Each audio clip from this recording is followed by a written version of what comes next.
Hey guys, just our weekly update. We're going live.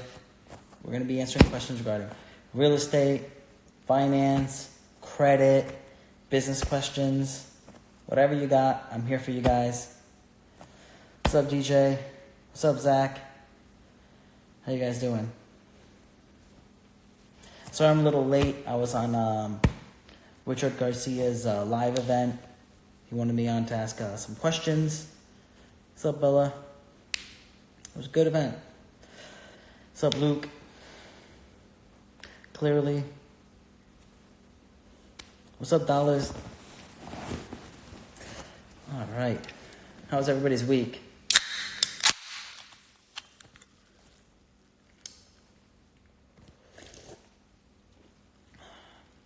Zachary says, good. New into your page, but getting the real estate myself. Awesome. What's up, Chad?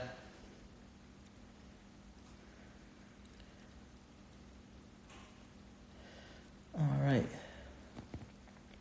What's up, Bella? Bella says, you think a three-family house is a good investment? Yes, you guys know I love multifamily deals. They're the best. What's up, Nielsen? So anybody that has any questions, feel free to request to go live.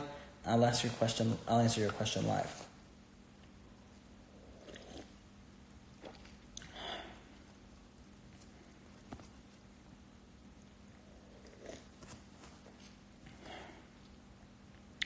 All right. Let's look at the first question. So Sylvester says, I have the LLC, I have the credit, but don't have the experience to get the loan. What can I do? So experience to get the loan, that normally really only applies when you're buying over 4-unit properties. So if that is the factor, again, you don't normally need that much experience to do a 4-unit deal, 4 or less units. But if it is over 4 units, you don't have the experience, you might need to start with the 4-unit and then show some track record, because I had an issue similar to yours. I did find a way around it. But in your situation, either you can go with a 4-unit, show a track record, and then move on, or you can JV the deal, right? You can JV the deal with someone that has experience. They'll put their name on it. And they're going to the bank's going to be like, all right, this person has experience, is going to monitor it and make sure that nothing goes bad. And then the bank's going to feel comfortable with giving the money. So those are the options. Chad says, Baskal, what are some nice wow factors remodeling features you put into your flips to make the buyer prefer your property compared to others? So there's a lot of different things you can do that can make your wow factor. And you really have to think, what does the consumer want? Because at the end of the day, we're making money because we're helping people. And you have to think, how can I help someone? What do people want in this neighborhood? Now, it could be something as small as a fence. You could put up a fence where other properties don't have fences, and people are going to be like, wow, I really want a fence because I want my dogs to stay inside the fence. I want my kids to stay inside the fence. I don't want them to run out on the street or something to happen. It could be something small like that. You have to see what the consumer wants. But the simplest wow factors is painting. Paint the outside, paint the inside, make it look fresh. It makes a big factor. 2, something that costs more money would be like kitchens, bathrooms, tile, stuff like that. That's a big wow factor. The biggest, what people fall in love with in a house is the kitchen and the bathrooms. So when you're spending money, never go cheap in real estate. Always buy the best quality material. I don't buy ceramic tile. I pay a little bit more and buy porcelain tile. And if I have to pay 10 cents more a square foot, 20 cents more a square foot to get the nicer looking tile, a lot of times I'll get the marble looking porcelain tile. It cost me about $1.29 a square foot from Home Depot. Yeah, you can get ceramic tile for 60 cents, but why would you spend that money? Because I'd rather spend $60 cents more a square foot on a 1,000 square foot apartment. That's only $600 more. Because think about this, you're paying someone $1 to $2 to put down the tile, why are you going to be cheap on 60 cents? Because that extra $600 you spend will rent your unit faster. And you got to keep that in mind. Don't go cheap. Because especially if you're planning to hold, you don't want to end up having some tenant be a little rough on it and it doesn't last and you have to replace it. Or make it harder for you to rent out to the next person. Because if your quality of your property drops, the quality of your renter will drop. Because someone that doesn't have the best finances will rent a lower quality property because they have no other options. But if you have a lot of those people in your portfolio, just imagine this. You have 20 people like that with, not the best finances. So they're very likely that a group out of that 20 are going to lose their job and not be able to pay you your rent. So now you have a group of people that are going to be risky in your portfolio. So that's why if you have a higher quality, you're going to end up being able to pick out the higher quality tenants and be able from there have a safer portfolio, right? Because it doesn't matter the area where you're renting at. There is all different types of tenants and quality in all areas. And you have to find out who has the safest finances for you. Because the safer their finances are, the more conservative their finances are, the better it is for you. Now, one of the things I look at is I don't look at credit. I look at what type of job do they have, and do they have the money to afford the place. People can mess up on credit, it happens, So those are the things I do to make the place look nice, and the quality material is very important. Just don't make it just look nice and not actually be quality. All right, next question. Nielsen says, always look forward to these. Thanks, brother. So clearly says, what are your thoughts on land flipping? I mean, if you can flip anything and make money, I used to flip Pokemon cards. So, you can flip anything and make money, go for it, right? I mean, why not? Do some flipping. But don't only stick to flipping. Because I'll tell you this, all the people that I know that's done just flipping don't have any wealth, actually. They have very little wealth. I've done less work than them, okay? But I bought property, fixed them, and held them. I took less money up front, but the money that they sold the property for and got some cash and then had to pay taxes on it and all these fees to get this cash is a little. Where I didn't do that, I just said, all right, I'm not going to sell it. I'm going to refinance and keep the property. That wealth kept growing. So the money that they have in their bank, which is a lot less because they had to pay all these fees and taxes, I didn't do that. I just kept it in the property and kept it growing, and had my wealth there. So then later, I had a lot of money, basically because my assets kept appreciating. So the key is flip, make some money, but also do the BRRRR method. Eventually, buy something, remodel it, rent it, then refinance it. Okay? So then you have very little money in the deal, if sometimes no money in the deal. You're keeping it, collecting some money from the rent, but the property's continually appreciating, and you're going to have the benefit. Because most of the money you're going to make is not from renting and is not from flipping. Most of the money you're going to make is from appreciation of the property. And your goal should be acquiring lots of quality properties so you can get lots of appreciation and have a very good future. My goal was for financial freedom. I'm not afraid to work hard, but I want to work on my terms, right? And that's what I hope for you guys. The freedom to choose to do what you want. To work a lot if you want to work. Not work a lot if you don't want to work. But you are not going to get to the level of having financial freedom for yourself, for your family, for your future generations by flipping. You're going to make some money, and I promise you, you're going to blow that money. And you're going to pay a lot of taxes on that money. But if you buy, remodel, rent, refinance, you're going to be building wealth. And your power is there. Residual income. Tax-free money. All right, guys, anyone that wants to go live, let me know. Let me see. Cody looks like he wants to go live. Let's see what question he has. Bella says, I'm getting my license. Oh. Hey, man, how you doing? Good, bro. How you doing? Good. I just want to take a second and say I appreciate your page, man. You're one of the few real estate guys out there that just straight to the point, no bullshit. Just it really from a guy who's just starting out, it means a lot. So, kind of a two-part question.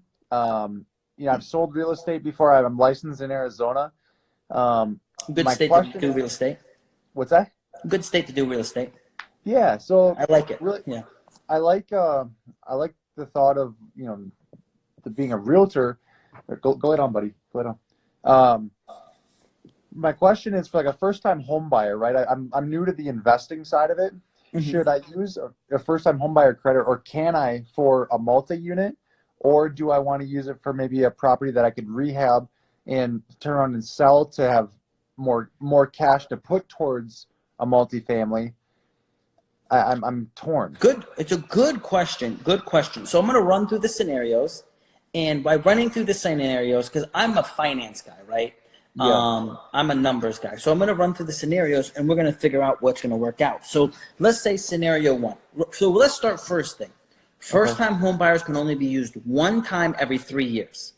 And I'm planning to get my license to do rental property or to do loans in Arizona as well. So I'll let you know, or keep in touch. I'll be announcing when I have it. So when you sell a property, you can hit me up, and I could probably do the loan for your people. Yeah. So, but first-time home buyers is a government program, and what that is 3.5% down on a property. You're only allowed to do that once every 3 years, and if you sell your primary residence, you can't do it again for another 3 years. So you got to keep in mind, is it worth it, right? So let's just say you give me a scenario. Are you going to buy a house for what, $200,000? Or less? That, I guess that's kind of the caveat there too, is what, financially, because I'm more of a logic guy. I don't really think like I try to think financially. I guess what's the word I'm looking for? Analysis paralysis. I get caught up in a lot. Just being honest with myself. But strategically, do I buy a property that around $100,000 and then fix it up and then sell it, or do I buy a property at $200,000 with the 3.5% down, rent it or live in it, or do I just go straight to like a multifamily? I guess really I'm open. So really, I'm going to say this. I don't judge. If it makes me money, I'm fine with it, right? So let me start there. If it makes money, that's the first rule. If it's not making money, don't analyze anything. Move on. Okay. So if it makes money, cool. Is it undervalued? Don't overanalyze it. Is it really undervalued? Can I do any value adds? That's where you're going to make your money. Okay. Is there a value added option? I'm buying it for $200,000. If I remodel it and put in $50,000, it's now worth $300,000. Okay. Yeah. So that's the simple part of it, right? We don't really need to overthink it. The only thing we need to overthink is, did I miss anything that's wrong with the place that I got to put money into it? That is what matters. Did I miss that there's a roof needs to be replaced and it's going to be $15,000? That is what matters, right? Yeah. So back to the question at hand, right? If you're going to be using your first-time home buyer program, it's 3.5% down. Logically speaking, if I'm trying to get the biggest bang, most profit, I would want to use it on a $300,000, $400,000 deal, right? Because I only got to put in on a $400,000 deal, $14,000. Now, logically, also you have to be able to afford the monthly payments because the bank's going to calculate that. But if you're buying a quadplex, they'll use the income from the other 3 people towards your income to help make those payments. So you're going to live on one side, and then the income from those other 3, they're going to add it towards your income towards making the payments. And they'll normally only use 75% of that money. Okay. So let's just say it's $1,000 for 4 units. Well, they're going to say you're going to live in one, so that's $3,000, 75% of each, so you're just about $2,250. So $2,250 is going to be added towards your income towards calculating the payments for this property. So Okay. we're going to find out what can because again, you can afford a $200,000 home on your own, but on a duplex, maybe it's a 3. On a 4-plex, maybe it's 4. On a 4-plex, yeah, it could be, on a 3-plex, it could be 4. On a 4-plex, it could be 500,000. So there's calculations you're going to have to figure out. What could you afford? Now, on that scenario, don't buy a 4-plex just to buy a 4-plex. Buy a 4-plex because you're going to know, hey, I bought this 4-plex for 400. If I put in 25,000 in each unit, it'll be worth 600. Gotcha. Another point of this is, if you don't have the money to afford to remodel everything fast, I did things the super conservative, slow way. Yeah. I remodeled a property over 5 years. Wow. Right? This year, I can only afford to paint it. Again, I started at 19. I didn't have. I was working for $11 an hour. I didn't have money to put in $30,000 to remodel. Right? So I said, okay, I saved up $2,000 this year from this property, so I'm going to use the $2,000 I made, and I'm going to paint the outside. I'm going to do some landscaping. I'm going to paint the inside. Now one of the tenants moved out. I saved up money. I'm going to redo all the flooring. Yep. Increase the rent. Next unit, increase the rent. Increase the rent. New cabinets, new appliances. Increase. And that's a slow, conservative way. Now, if you have the money, or if you have a partner that can JV and front the money, and you can do it fast, awesome. Do it fast, flip it out, make your 100, make your 200,000. Yeah. But remember, you only got one shot at using your first-time home buyer program. Right. Because again, let's just say you do make 200K or 100K, right? Let's just be on a 4-unit, you made 100,000 profit. Now, the next deal you're going to do, the next 4-unit, you're going to have to use all 100,000 to put a down payment. On that $500,000 property for a 4-unit, it's going to cost you $100,000 to put it down. Right? Right. So, you basically just used all the money you made. So why would you do it? Right? You see, you're now at the point, you're like, wait a minute. Now, not so, but you could do it, right? And then you could remodel that one, fix it up, slowly put the money back in again, and do it again. And now you got your original 100,000 out, plus you got the additional 100,000 from the profit you made on the second 4-unit you did. Definitely possible, definitely doable. Yeah. I don't feel that's the optimal play for me. At least not in 1 year period of time. If you're going to do that deal, I would say own the property for at least 2 years, because then you can do you can apply the rule where if it's your primary residence and you sell it within 2 years and you make as a single individual, you can make up to $250,000 of profit and not be taxed on it. Oh. So within 2 years. After 2 years. Oh, after. Okay. After. You have to hold for a minimum of 2 years. Okay. So it's a rule in 2 years out of 5 years. So you must live in it, occupy for at least 2 years. Gotcha. Now, in this situation, I would do this. I would buy it 3.5% down, live in one side, slowly fix each part of it, right? Yep. Then increase rents. For every $100 you increase rent, property value should increase, if you're in a decent area, should increase $15,000 for every 100 you increase rent. Okay. So if you upgrade all 4 of them and you increase rent just $100 on each, you just increased property value $60,000. You do that for 2 years in a row, 100, you just increased $120,000 in value.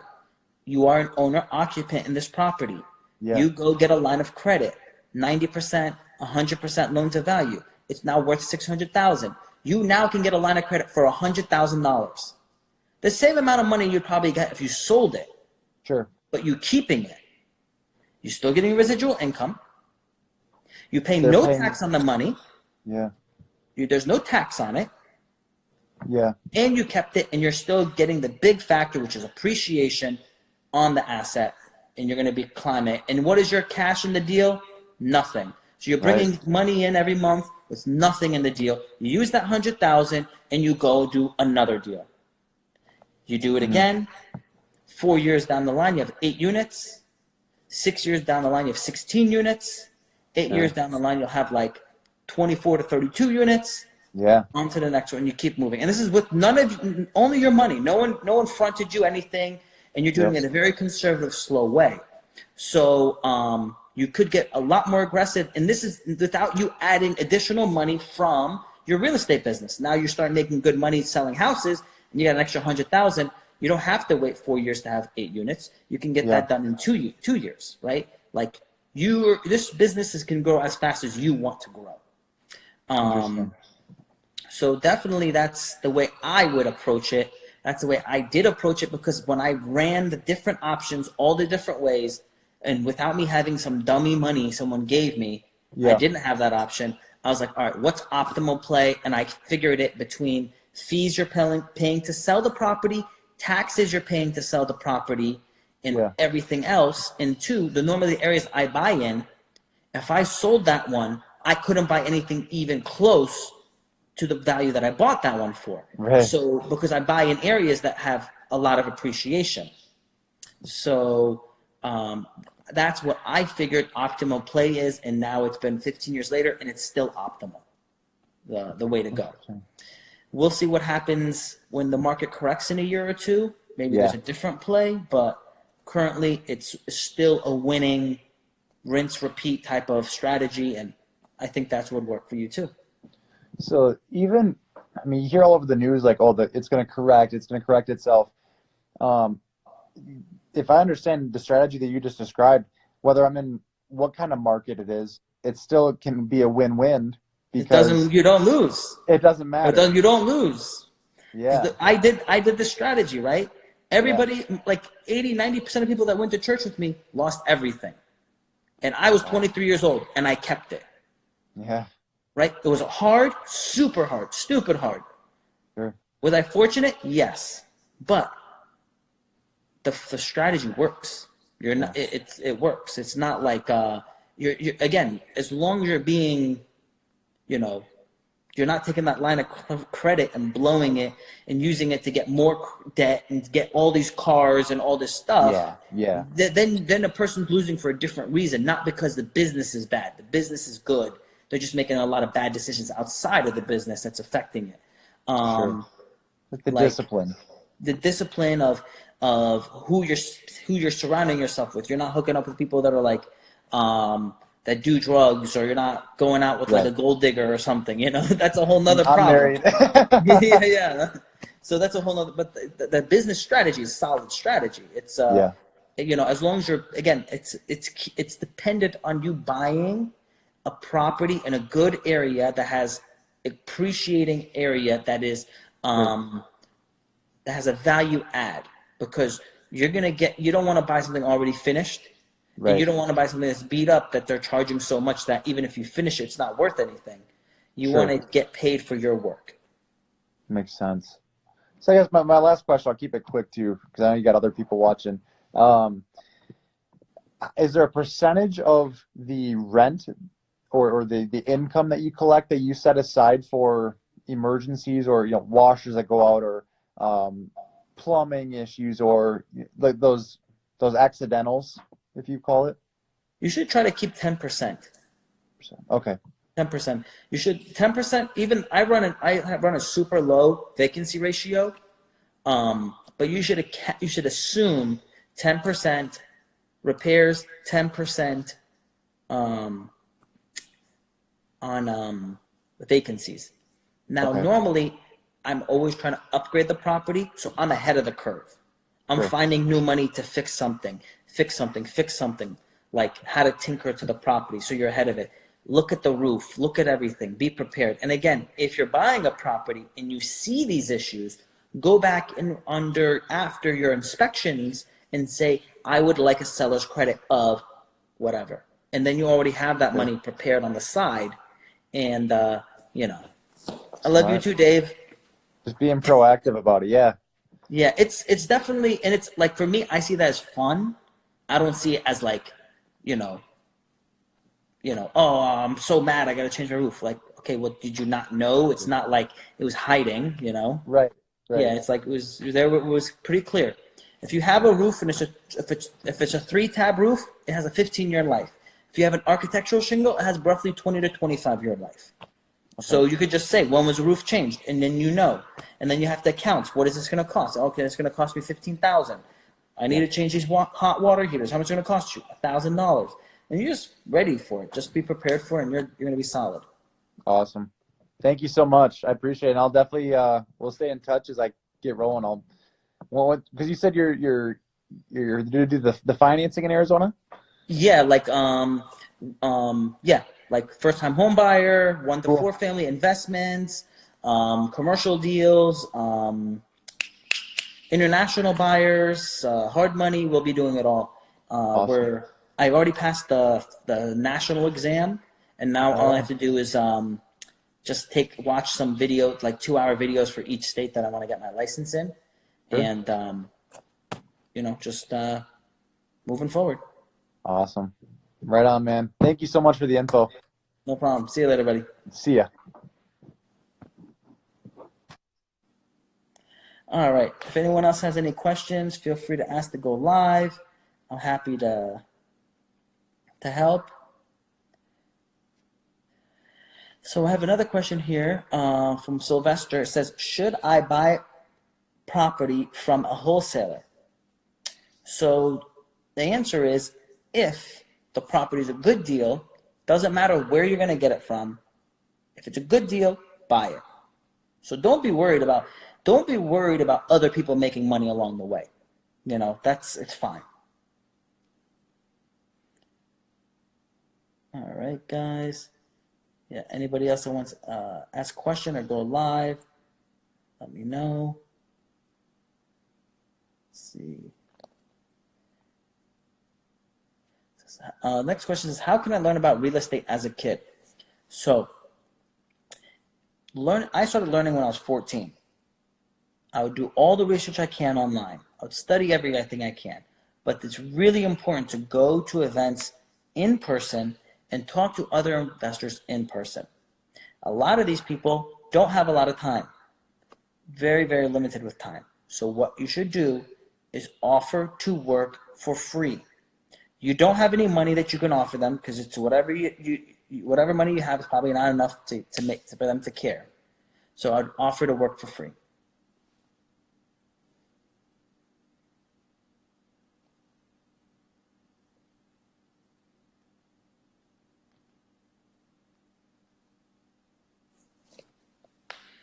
All right. Hey, how you doing? Hey, what's up, buddy? What's up, man? I guess my question is, what's your favorite kind of retirement account? Yeah, pretty self-explanatory. When it comes to investing, that is. So you mean are you talking about for like an IRA or Roth IRA or something like that? Yeah, because a lot of people do use, tactics like that to reduce taxes in the long run. So I just wanted to see if you had any tips. So I have, obviously, those accounts. They have very little money in them. Right. Right? If I worked for a company, when I worked for one of those I worked for Bank of America, Citigroup, PricewaterhouseCoopers, and they all had retirement accounts. I would put in whatever they would match me, because it was free money, right? They said, if I put in 6, they'll put in 3. Free money. I'll take it. After that, nothing else. Now, some people will say, oh, put it into a Roth IRA, put it into a traditional IRA. That is middle class thinking. And my goal is not to be middle class. If you're shooting to be middle class, it's going to be very hard to retire. So, and at least with a decent amount of money. I stick to real estate because I found tax-wise, it's the best. Residual income-wise, it's the best. Yeah, I'm going to try to summarize my 60-year plan in like 3 or 4 minutes. I will take a property, buy it. I bought a duplex when I was 19 for $160,000. I sold it 6 months ago for $254,000. I made over $100,000 on it. When I was collecting rent, I depreciated the building. Legal thing to do. Paid no tax on any of the money I made. So so because the building was depreciated, I probably owed like $120,000 of profit on it. Paid no tax. I did a Right, 1031 exchange and rolled it into my $1 million property. Those are great. I'm gonna go, right? So I paid no tax. And how much money did I use to buy that property? Like nothing. Why? Because I used the money from that deal as a down payment for it. I then had another fourplex that I bought. It made so much appreciation. I didn't sell it. I did a refinance and pulled out $180,000 in cash. That cash is not taxed. I used that money plus the other money from the property I sold on a 1031 exchange, combined it and put it as a down payment on the $1 million property and to cover the remodels. I'm now going to do the remodel. I'm remodeling that property, fixing it up. Right? I'm going to rent it out for a little bit, and let's just say I sell it. When I sell it, and then I think fully completed as an Airbnb, right? Like as a small hotel, I'll sell it for about $4 million. My basis will be about $1 million. My taxable income will be $3 million. I will 1031 exchange it and move it, pay no tax, into a $10 million deal. Yeah. Put down $3 million and get a loan for $7 million. At that point, this property I might keep for the rest of my life. And I'm going to have it in my trust, leaving it for my children and my children's children. I'm going to collect rent every month that I can live off of and just chill out. Right. And at that point, I'm never selling it.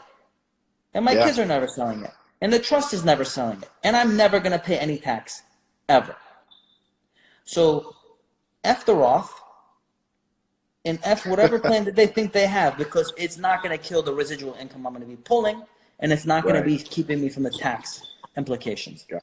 So, you see where I'm going with this? Definitely. That is a middle class thinking. It's not a wealth thinking. Got it. Thanks, man. You're welcome. Any other questions? No, I'm excited to just keep seeing other people's questions. I'm still learning as I go. Don't worry, man. You never stop learning. You never stop learning. All right. See you next week. All right, bro. So a great question, guys. It was a great question. Any other questions out there? Feel free to ask it. Don't be concerned about what someone might think. Don't think like just because you feel like, oh, that was a tricky question, I don't want to ask this baby question. All questions are good. Feel free to ask it. Everyone's at different levels of learning, so just feel free to ask it. DJ says, where do you get your style and creativity? That just grows. It just grows. It's funny because people are like, oh, did you get a designer to do that? And I was like, no, I just thought it looked good. I was like, I just thought it looked good. So it's funny. But thanks, DJ. All right, next question is, how do you start learning about real estate as a kid? I thought I already answered this one. Yeah, I did. Let's see. All right, so other question says, how did you get started? I wanted to do real estate at 14. By the time I was 19, I had enough money saved up to do a deal. I bought a property. I renovated it. I rented it out. It was actually already rented when I bought it, so I just slowly renovated it. I then went and got a line of credit, pulled the cash out. I used that cash and some other money I saved, bought another property, did it again, renovated it, pulled the cash out, bought another property, did it again, rinse and repeat. So by the time I was 23, I had 23 apartments.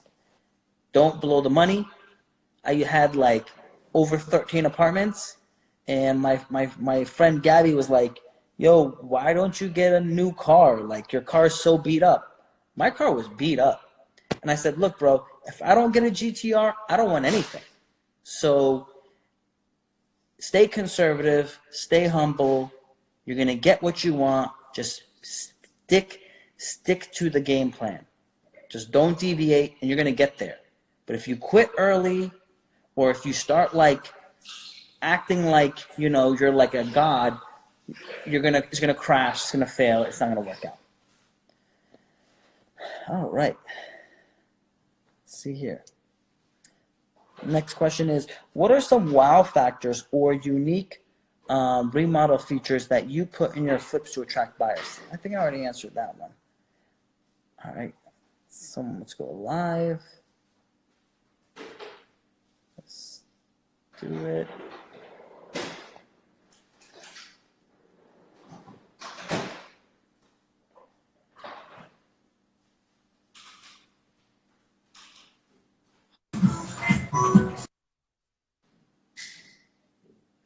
All right, let's try this.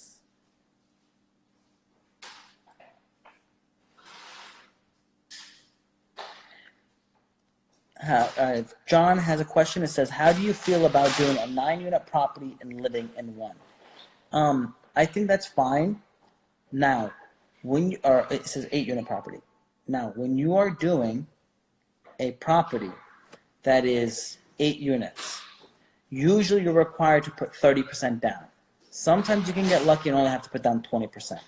But if you go to a 4-unit property, you can do a owner-occupied property, and with the owner-occupied property, you can put down less down payment and have more money for remodeling, which is probably easier for you to start with, because then once you remodel it, you're going to add value to the property, and you'll be able to get a line of credit, and your line of credit will be very easy since you're going to be an owner-occupant of the property. Then you can pull the cash out, and you'll have additional cash to buy another property. What you want to do is find value-add deal, appreciation deals, and you can, by doing that, that's where your money's at. But if you find a sick deal as an 8-unit, go for it, bro. It matters. The deal, it matters. Like, you make your money in the buy. So if you're buying good, you're gonna be solid. All right. So Robert says, suggestions for someone who's taking a real estate license agent class. I would say take the class in person. Don't take it online. You're going to learn a lot more in person. George says, clean-shaven gangster. Babyface assassin. Pascal's the GOAT. GOAT baby. Funny guy, George. You know what? I'm going to pin it. All right. Kristen says, what would you recommend with $150,000? $150,000, you can do a lot of things with $150,000. So again, I would try to find the warning. Just because you have money doesn't mean you can spend it like you have money. What that means is this. If you have $150,000, you might think, all right, I'm going to put that down as 20% on a deal, on a property. I'm going to buy something for $750,000. Because I have $150,000, I want to maximize my money. That sounds good. But in reality, each deal in real estate itself will determine if it's profitable or not. The deals in real estate in your market could be $100,000 properties. So then I could say, hey, buddy, buy 5, buy 10. That's what you need to do. It could be in duplexes. It could be in tries. It could be in quads. It could be in 8 units. It could be in a lot of different things. It could be in storage units. It depends on your market. So find out where the profit is. Where is the appreciation factor? Where is the cap rate at? You know, what's your cash on cash return? Those factors matter. Hello, Marguerite. Hello, Clearly. All right. The next question is, I have 45% equity in my home. My wife and I are DINK and would like to purchase a second home. I don't know what DINK means, but if you have 45% equity in your home, I would do a refinance, do a cash out refi, get yourself to 80%, and then you can rent it out. Otherwise, sell it and use that money to buy another place. You know, that's an option. Use some money to buy another house and then use some money to buy a quadplex to bring in some rentals. Rental income. It's a good idea. All right. He said, where did you get the money when you first started? I literally worked for like $7 to $8 an hour saved and worked like 40 plus hours a week, forever, flipped Pokemon cards, video games, whatever I had to do to get my money up to pursue my passion in real estate. And, you know, I did a lot of that type of stuff, anything to make money. John says, how much monthly income do you plan to make from $1 million deal? You know, that's really, every market is different, right? And it depends. Are you buying a property already finished? Or are you planning to do a value add deal? Both are gonna affect things. So if I'm doing $1 million deal and I'm putting down, say, 20%, and I'm doing no value add at all, I usually require a minimum of 25% cash on cash return. Sometimes I'll go down as low as 16, but that's because I have room to make the property go up in value. So, but I would say I probably have to 20, at least 20. So what that means, $1 million deal, I'm putting down $200,000. I'm bringing in $40,000 a month to my pocket after everything. That's my minimum. So I'm bringing in $40,000 a month, and then in 5 years I have all my money back. I'm not spending any of that money. I'm buying more and more deals, and then, you know, work your way up to 100 units or more. For those who don't have money to start, do you recommend getting a line of credit straight away? The reality is it's very difficult to get a line of credit off of nothing, right? If you're just getting a straight line of credit that's not secured by anything, that's quite difficult. It's usually very easy for you to save up some money and then put a down payment on using a first-time home buyer program, and that's probably the best, easiest route for you.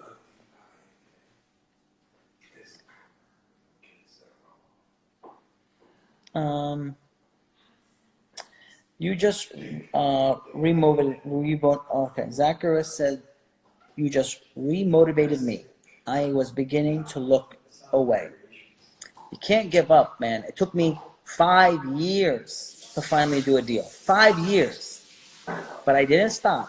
I ran hundreds of play examples of me buying a property and running the numbers and what would I do and what would I remodel. And if I remodeled it, how much could the rent go up? And what would the value be? Again and again and again. The numbers are your friend. Keep doing it. Don't give up, because you don't have to find 1 million of them. You only need to find 1 out of 1 million. Keep going. John says, thank you, Baskal. You're welcome, bro. All right. Loke says, hello. What's up, buddy? Next, do you have a course? I don't have a course. I am working on building a financial foundation course. All of the basics that you really need to understand on how it works in the finance. But I'm so busy and I'm trying to make it really, really good. So sorry for the holdup, because I mean, people have been like asking for a while. So on my $1 million deal, I'm pulling sick numbers. On the low end, low end, my cap rate is like 12, 13. My cash on cash is like 25 to 30. This deal is a sick deal. Low end. On the high end, if everything works out, I'll be pulling 100% cash on cash. It's an amazing deal. I'm very blessed. Tam says, hey Baskal, would you buy a single family house using the BRRRR strategy for your first property investment? I would prefer a multi-unit. To be honest with you, I'd prefer a multi-unit. And let me give you a tip. Why your BRRRR method would not work normally on a first-time home buyer home. Because say you bought a home for $200,000. You put down the 3.5% down. So you put down $7,000. You owe $193,000 on the property now. Okay?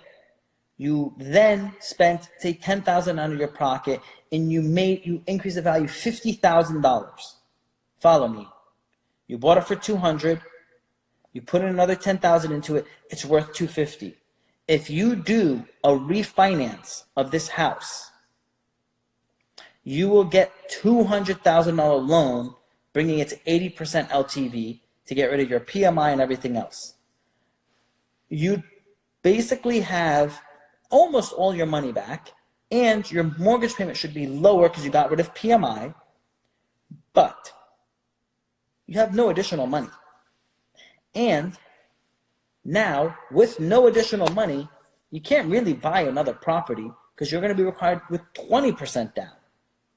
The only option for you at this point is for you not to do and after you refinance, you would then need to get a homeowner line of credit, a HELOC, to pull out the extra, to hopefully be able to go to 100% loan to value, get the extra $50,000 out, keep it to the side till you find another deal, and then put down $50,000 on a $250,000 place, and then renovate that as well and move on, right? So you would have to do after the burn method. You would also have to then get a line of credit. So you would have to have so you could have money at that point.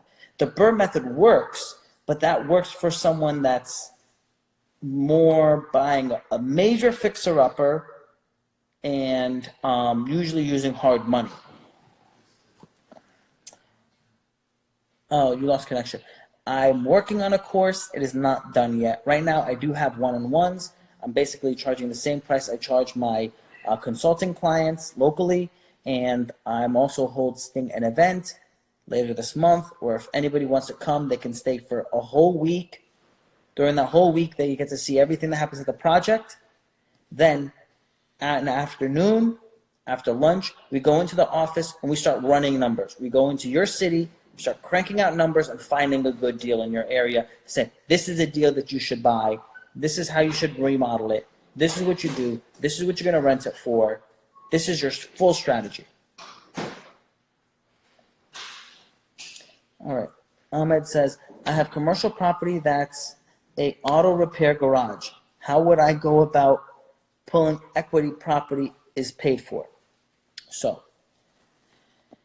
Ahmed, can you request to go live? Because there's a lot of questions I need to verify.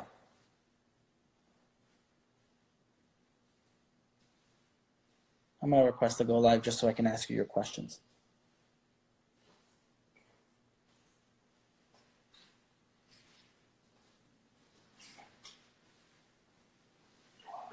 All right, let's see here.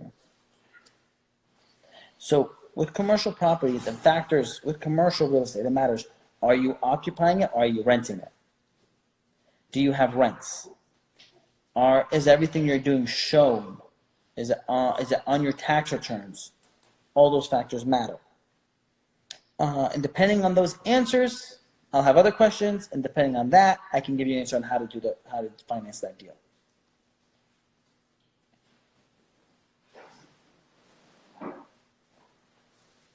Got someone else asking to go live. I want to know more about real estate. You would like to learn about real estate? Yeah. All right, so basically, that's all we're talking about here today, real estate. So do you have a specific question about real estate? I don't know much more, but I'm just beginning. I have followed you to learn more. Got it. So I posted a bunch of videos on my account to teach you all the little aspects. So to be good in real estate, there's like 1,000 things that you need to learn to be able to make good money. Not just to survive. There's a lot of people who survive and don't make good money, but to make good money, right? And each video I put out teaches you one little piece, another little piece, another little piece. And as time goes on, you learn more and more and more and more. So today, what I'm doing on my live event is I'm asking people, what little piece don't you understand? Because sometimes I'll explain something and they're like, I don't understand. What do I do there? I don't get it. So this is what I'm trying to do right now is explain those little pieces where you would have to pay, $200, $300, $500 for someone to pay them to give you the answer. And I'm giving those answers away for free. So that's really what you need to learn. But the number one thing I'll tell you, and I'll tell everybody that's listening, the most important thing you need to do is learn your market. Wherever you want to buy, you need to know what everything is worth better than anybody else. Because Yeah, one that's it. day, you're going to find a property that's selling for a lot less than what it's worth. Okay. And when you see it, you're going to run to figure out how you're going to buy it. Because you make your money in the buy. You're going to find something that's worth $100,000. They're selling it for $70,000. You're going to try to figure out a way to buy it so you can maybe fix it, live in it, or sell it to someone else and make $30,000 profit. Yeah, that's great work. Thank you for such great information. I will keep following you and get more information about you. Sounds good, brother. Good questions. Next time. Bye. Okay. All right, guys. Anybody else wants to go live, just let me know what kind of questions you got. I'll answer them. He said, what first-time home buyer programs do you recommend? Well, there's really only one major one, and that's basically the limited down payment, 3.5% down or 5% down, to get into a property, an owner-occupied property. Also, there's also a lot of local county and city grants that they can give you money to occupy the property. So they'll give you, like, say, $15,000 to help towards the down payment. So look out for those other programs too. Zach says, thank you for that. Seriously. You're welcome, brother. John says, that's a stellar deal. Yeah, I know. Very lucky. But again, came up within minutes. I called and said, I'm going to buy it. So if you know your market, other people would look at that deal. There's other people I talk to. They're like, wow, I wouldn't pay that much money for that deal. And I'm like, what world? Like, you know, like if you know this market, you know it's a good deal. All right, next question.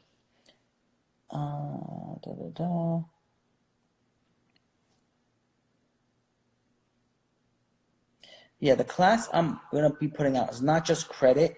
It's about it's like foundations of personal finance. So not just credit. It talks about investing. It talks about the system and how the system functions. It talks about the psychology of investing. All those things. Sosa says, "Thank you for the information. Very nice and great tips." You're welcome. Brian says, what is a reasonable cap rate when looking for rental properties? See, cap rate is subjective because in Cali, you're going to pay 4 cap. In Florida, you'll be at like an 8 or 9 cap.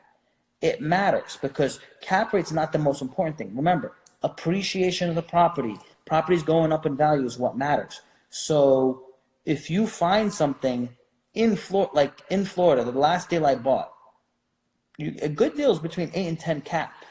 If you get more than that, it's even better. But normally you're in a bad area when it's that high of a cap rate. The property I just bought was a 0 cap. That would normally mean very bad, right? Wow, why are you paying a 0 cap? Not only am I paying a 0 cap, I had to put $300,000 into it. So that doesn't sound like a good deal, right? Well, if you looked at just cap rates or what it's generating day one, no, it's not a good deal.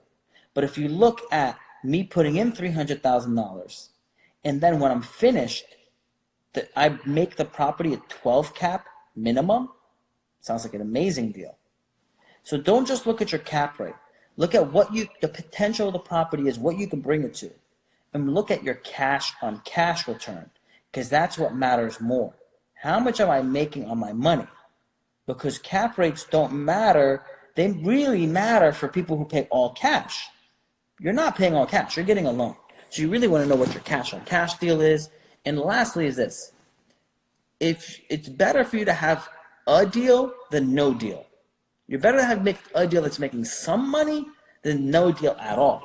At that point, it's just a waste of time. Because it's also a waste of time if you buy a bad deal, and it's a waste of time if you're buying no deal. Because appreciation is your friend. Inflation is your friend when you own real estate.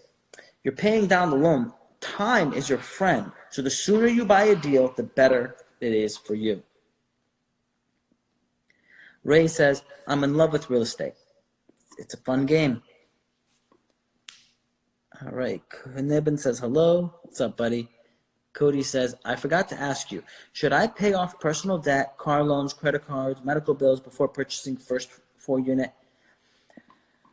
Car loan, I'm going to lean towards no, because the interest rates normally for a car loan are very low. I would pay it off if you have to do it to qualify for the loan for the house. Credit cards, usually yes. You should never have any credit card debt because you should not be paying any credit card debt. You're not getting anything for it. Medical bills, do what you can regarding that. If you can get on a payment plan, that's fine as well. But with any of those things, you got to keep in mind what is your debt ratio compared to your income to qualify for a loan. So it matters. All those factors matter, and the details of those factors matter. What's up, Victor? Ray says, where did you post those videos? I got videos on my IG account. I have videos on my YouTube page, links to YouTube in the bio, and we just put up another video on YouTube, so go check that out. And we also have I got a new YouTube page. It's called Guys Watching Movies, and we review movies. And it's just for fun, has nothing to do with real estate. So Tam says, so it's better to use the BRRRR strategy for a duplex in a single family house. How would you finance mortgage for your first investment property? I'm not saying the BRRRR method is better for a home or a rental property. The BRRRR method is for extreme value add deals. It could be a house, it could be a 20-unit property. It's for extreme value add deals. It works the best.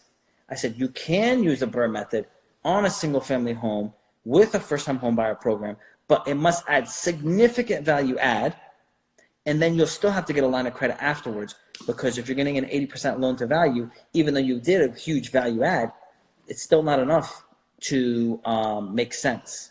So BRRRR method, extreme value add, they go together. Cross says, should I buy an apartment to start if I can't afford a house? Well, with the first-time homebuyer program, if you have anything like that in your country or where you're located, you can afford a house. It's a lot easier. But if you have to go with an apartment, that's fine. Another way you make a lot of money in real estate is by saving a lot of money. So if you're paying a lot of money in rent and by owning it yourself, you're saving $300-400 a month, that's awesome. That's money in the bank. Adam says, hello, hello back. Next question from Ecom says, when should we expect your course to come out? I really hope in like a month. I really hope. Hoping by November 1st. I'm going to shoot for that to be a goal. All right, Ray wants to go live. Let's try it out. Hello, how you doing, Ray? So the visual signals get bad. You use this world imaging to remember. So say like Hello? you forgot your, well, you know how you can pick orders, they write it on the dude's in class. He's not paying attention to class. He's online. He says, know your market. He's taking notes. This guy's taking notes on my class while he's in college class. I like it, buddy. Peace out. That was funny. But the funny thing is this. I did the same thing as him. I was in class, and they were talking about stuff I did not care about, and I was running numbers on projects. I was running numbers on value add. Hey, if I did this remodel to this property, how much money am I going to make? The same thing. Most entrepreneurs and business owners in college have a 2.98 GPA because they only focus on what they needed to learn and not the stuff that they thought was unimportant. If they really tried, they probably could have gotten straight A's. But if they thought, what is the value of a straight A? Same thing with real estate investing. I got another point for you. If you fully remodel a property and make it like the Taj Mahal, are you going to get any money for it? You might not. So be careful about that as well. Don't over remodel. So we only got a couple more minutes, guys. So let me see about a reminder.